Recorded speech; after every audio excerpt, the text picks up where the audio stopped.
मित्रों नमस्कार। मैं सुधीर श्रीवास्तव ज्योतिष अनुसंधान केंद्र में आपका स्वागत करता हूं। मित्रों, वर्तमान में जो हमारे एपिसोड चल रहे हैं वह जो होने वाले वर और वधू के बीच में जो कुंडली मिलान होता है, गुण मिलान होता है, उसके ऊपर चल रहे हैं। उसको लेकर के जो अष्टकूट मिलान होता है उसके अंतर्गत 8 प्रकार के टेस्ट होते हैं, जिसमें विभिन्न टेस्टों के बारे में हमने चर्चा की। और उसी क्रम को आगे बढ़ाते हुए आज हम बात करेंगे वश्य कूट मिलान के अंतर्गत। वश्य कूट मिलान के विषय पर आज हम चर्चा करेंगे। वश्य कूट मिलान को उन 8 टेस्ट के अंतर्गत, जो हमारे अष्टकूट मिलान में 8 टेस्ट होते हैं, उसके अंतर्गत वश्य कूट मिलान भी आता है। इसलिए दूसरे नंबर पे आता है और इसे जो इसके अंतर्गत जो मैक्सिमम अंक प्राप्त होते हैं वह 2 अंक प्राप्त होते हैं। मित्रों, जो वश्य कूट मिलान है, जैसे कि नाम से ही प्रतीत हो रहा है, वश्य को अगर हम शाब्दिक अर्थ में कहें कि जो होने वाला जो हमारा कपल है, वर और वधू का जो जोड़ा है होने वाला, उसमें कौन किसको डोमिनेट करेगा, कौन किसको कंट्रोल करेगा, मतलब कौन किसके वश में रहेगा, कौन किसको नियंत्रित करेगा। जो आज का जो हमारा मानव समाज है उसमें यह माना जाता है कि अगर वर जो होता है वो अगर घर गृहस्थी पत्नी के ऊपर अपना वर्चस्व रखता है, कंट्रोलिंग रखता है, स्त्री उसके मतलब साथ देती है उसका, तो उस दशा में घर अच्छा चलता है, घर बार अच्छा चलता है। और कई जहाँ पे स्त्री पुरुष के ऊपर ज़्यादा हावी हो जाती है, ज़्यादा वर्चस्व उसका रहता है, तो पर ग्रह गृहस्थी चलने में प्रॉब्लम्स आती हैं। ऐसा पुरातन काल में ऐसा विचार था, जिसके चलते पुरुष प्रधान समाज होने के चलते ये माना जाता था कि अगर पुरुष का वर्चस्व शादी में ज़्यादा रहता है तो फिर घर बार अच्छा चलेगा। लेकिन वर्तमान युग में यह परिभाषा बदल गई।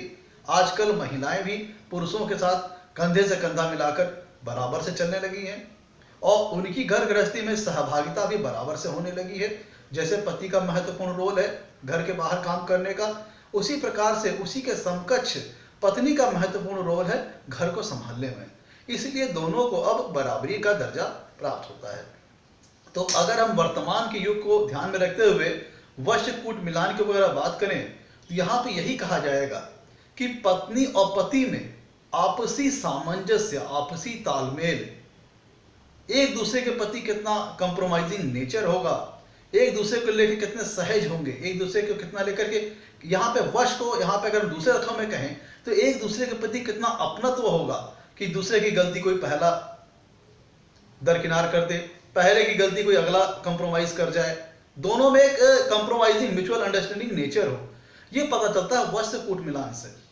वश्य कूट मिलान में मित्रों होता क्या है कि जो हमारे कई वश्य बनाए जाते हैं, कई वश्य होते हैं, और इन वश्यों को बनाते कैसे हैं। हमारी 12 राशियां होती हैं और इन्हीं आपको पता है कि 12 राशियां कई तथ्यों के आधार पर इनका विभाजित हुआ, तो इनको वश्य के आधार पर भी इनका विभाजन किया गया।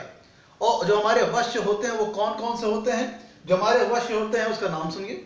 चतुष्पद राशियां, मानव राशियां, जलचर राशियां, वनचर राशियां, कीट राशियां। मतलब चतुष्पद मानव कहें, द्विपद कहें, जलचर, वनचर और कीट, ये हमारे वश्य होते हैं। हर एक, ये कैसे बनते हैं, हर एक राशि की अपनी प्रवृत्ति के हिसाब से उनको वर्गीकृत किया गया विभिन्न आपके वश्यों में। जैसे कैसे क्लासिफाइड किया गया राशियों को, उनको समझ लेते हैं। जो हमारी मेष राशि होती है, वृष राशि होती है, धनु राशि होती है। धनु राशि का अंतिम आधा भाग यह चतुष्पद राशियों के अंतर्गत आती हैं, चतुष्पद राशियों के अंतर्गत आती हैं। दूसरा हमारा मिथुन राशि है, तुला राशि है, कन्या राशि है, धनु राशि। इस दशा में धनु राशि का प्रथम आधा भाग और कुंभ राशि, ये आती है मानव या द्विपद राशियों में। तीसरा है हमारा कर्क, मकर, मीन राशि, ये आती है जलचर राशियों में। चौथे नंबर पे वृश्चिक राशि है, इसे कीट राशि की संज्ञा प्रदान की गई है, कीट वश्य का संज्ञा प्रदान की गई है। पांचवें पर सिंह राशि आती है, इसे वनचर वश्य प्रदान किया गया है।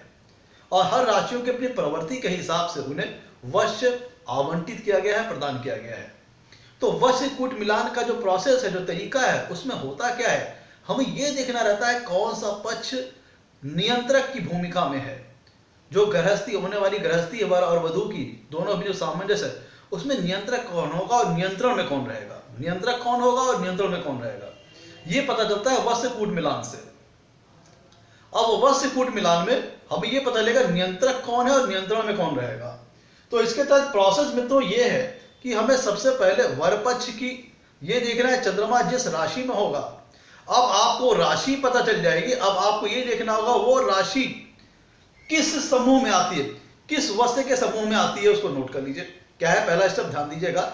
जो वश्य कूट मिलान में जो तरीका होता है उसको तरीका ये होता है कि आपको ये फाइंड आउट करना है कि जो वर पक्ष की चंद्रमा जिस राशि में है वो राशि वश्य के जिस समूह में आती है उसको नोट डाउन कर लीजिए। उसी प्रकार से वधु के पक्ष में आपको ध्यान देना है कि चंद्रमा जिस राशि में हो उस राशि को देखिए वश्य के किस समूह में आ रही है उसको फाइंड आउट कर लीजिए, दोनों को नोट डाउन कर लीजिए। और जिस प्रकार ये वश्य बनाए गए हैं मित्रों, होता क्या है कि हर राशियों का हर राशियों से, हर वश्य का हर वश्य से, जैसे हर राशियों का हर राशियों से किसी न किसी प्रकार का संबंध स्थापित होता है, वह चाहे आपस में बढ़िया संबंध हो चाहे खराब संबंध हो, उसी प्रकार से या फिर सम संबंध हो, उसी प्रकार जो हमारे वश्य बनाए गए हैं इन वश्यों का आपस में संबंध बनता है। यह संबंध मधुर भी हो सकता है, सम भी हो सकता है, शत्रु वाला भी हो सकता है, अति शत्रु भी हो सकता है। तो मतलब इन वश्यों का भी आपस में विभिन्न प्रकार का संबंध स्थापित होता है मित्रों। अब हमने स्टेप 1 में ये देख लिया कि वर पक्ष का वश्य कौन है, वधु पक्ष का वश्य कौन है, और इनमें संबंध किस किस तरह के स्थापित होते हैं।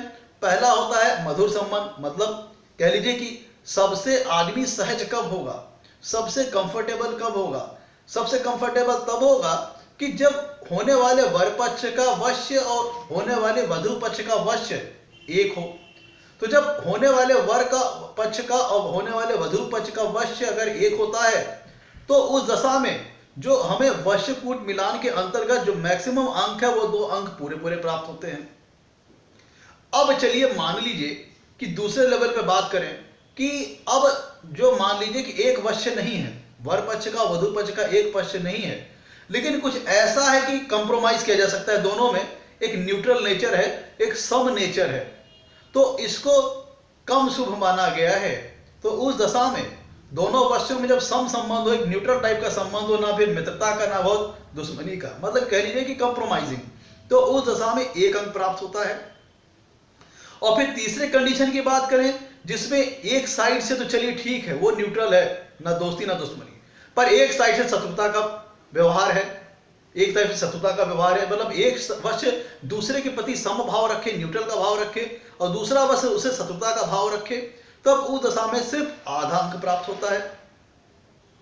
और जब ऐसी स्थिति आती है चौथी कंडीशन कि दोनों वश्य एक दूसरे को शत्रु मानते हैं, या फिर जो एक वश्य है वो पूरी तरह से नियंत्रक की भूमिका में है और अगला वश्य पूरी तरह से नियंत्रण में है उसके, जैसे जो वनचर होता है, वनचर अकेले सिंह राशि को प्रदान किया गया है। तो वनचर मतलब एक ऐसा व्यक्ति जो कि अग्रेसिव हो, नेचर से आक्रामक हो, पराक्रमी हो, साहसी हो।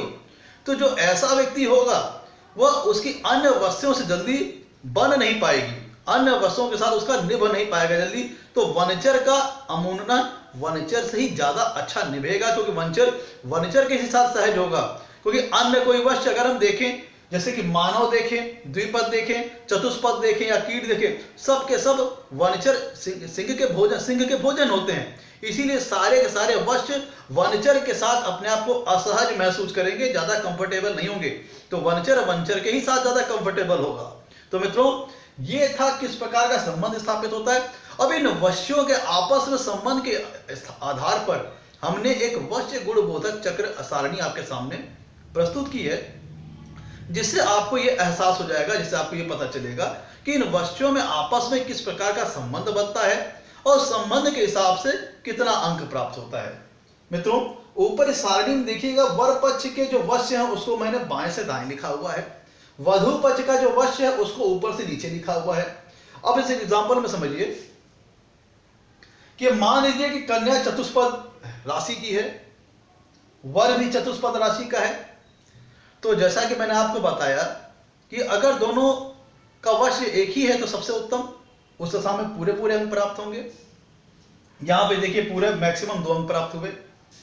अब चतुष्पद का कन्या अगर चतुष्पद राशि की है और जो वर पक्ष है वो मानव पक्ष का है, द्विपद है, तो उस दशा में नहीं से बहुत अच्छा कहेंगे ना बहुत खराब कहेंगे, तो उस दशा में एक एवरेज अंक प्राप्त होगा, सम एक अंक प्राप्त होगा, क्योंकि चतुष्पद भी मानव के प्रति सम व्यवहार रखता है और मानव भी चतुष्पद के प्रति सम व्यवहार रखता है, तो उस दशा में ये शुभता में कमी आ जाएगी, एक एवरेज अंक एक अंक प्राप्त होगा। सिमिलर इसी तरह आगे भी देखें, पर चतुष्पद का वनचर के साथ नहीं निभेगी, चतुष्पद का वनचर के साथ नहीं निभेगी, इसीलिए जब अगर कन्या चतुष्पद राशि की है, वर वनचर राशि का है, तो उस दशा में 0 अंक प्राप्त होता है। कि इसी तरह चतुष्पद का सबके साथ चतुष्पद का चतुर्थ के साथ 2 अंक, बाकी सबके साथ एवरेज और वनचर के साथ 0। उसी प्रकार इस सारणी में आप आगे देख सकते हैं कि मानव का मानव के साथ सबसे उत्तम मैक्सिमम 2 अंक प्राप्त हुए, मानव के साथ वनचर के साथ भी नहीं पाएगी, 0 अंक प्राप्त हुआ। मानव और जलचर में सम शत्रुता का भाव है, मानव और जलचर में सम शत्रुता का भाव है, इसलिए अगर कन्या मानव वश्य की है और वर जो है जलचर वश्य का है, तब आधा अंक प्राप्त होता है। उसी प्रकार का जलचर और जलचर के साथ अगर कन्या जलचर है, वर भी जलचर है, तब 2 अंक प्राप्त होगा। कन्या वनचर है, वर भी वनचर है, तब 2 अंक प्राप्त होगा। अगर कन्या कीट वश्य की है और वर भी कीट वश्य का है, तब 2 अंक प्राप्त होगा। ये सबसे उत्तम स्थिति है जब दोनों का वश्य एक रहता है। उससे एवरेज में जब दोनों एक दूसरे सम का भाव रखते हैं, तब 1 अंक प्राप्त होता है। और जहां पे एक वश्य दूसरे सम के प्रति सम भाव रखे और दूसरा वश्य एक वश्य के प्रति शत्रुता का भाव रखता है, तब आधा अंक प्राप्त होता है। जैसे देखिए यहाँ पे जलचर और मानव में सम शत्रुता का भाव है, इसलिए मात्र आधा अंक प्राप्त हुआ। और वनचर का देखिए, वनचर का अगर कन्या वनचर वश्य की है, तो उसका ना चतुष्पद के साथ निभना संभव जल्दी नहीं होगा, 0 अंक प्राप्त हुआ। कन्या वनचर है और पुरुष मानव जो वर है वो मानव वश्य का है, तो वहां पे भी 0 अंक प्राप्त हुआ, निभना मुश्किल है। वनचर का किसी तरह जलचर के साथ चल जाएगा तो 1 अंक मिला। वनचर का वनचर से सबसे उत्तम एक ही वश्य, तो 2 अंक मिला। इस प्रकार से आप इस सारणी में प्रोसेस क्या है, स्टेप 1 में हमने वर पक्ष की चंद्र राशि को नोट डाउन किया कि कौन सी चंद्र राशि है और राशि किस वश्य के समूह में आ रही है उसको नोट कर लिया। यही सेम प्रोसेस वधु पक्ष में भी किया। वधु पक्ष में जो राशि जिस वश्य में उसकी वधु पक्ष की जो चंद्र राशि है वो किस वश्य के समूह में आई, दोनों को नोट कर लिया। फिर हमने इस सारणी के अंतर्गत देखा कि दोनों के बीच में संबंध किस प्रकार बन रहा है। अगर एक ही वश्य है तो सबसे उत्तम 2 अंक प्राप्त होगा। अगर दोनों वश्यों के बीच में समभाव है तब 1 अंक प्राप्त होगा। अगर सम और शत्रुता का भाव है दोनों वश्यों के बीच, तब आधा अंक। और दोनों एक मान लीजिए पूरी तरह से नियंत्रक है, नियंत्रण करने वाला है, और दूसरा उसका भोजन बनने वाला है, या कह लें उसका पूरी तरह से एक वश्य पूरी तरह से पहले वाले वश्य के नियंत्रण में है, और एक बिल्कुल कह लीजिए कि राजा है और दूसरा बिल्कुल उसके नौकर के समान है। कहने का मतलब एक ऐसी भी स्थिति है, चौथी कंडीशन, जहां पे एक भक्षक है और एक जो भक्षक करता है, जो भक्षण करता है, और दूसरा उसका जो भोजन होता है, तो उस दशा में फिर 0 अंक प्राप्त होते हैं। तो मित्रों, ये था वश्य कूट मिलान, अष्टकूट मिलान के अंतर्गत।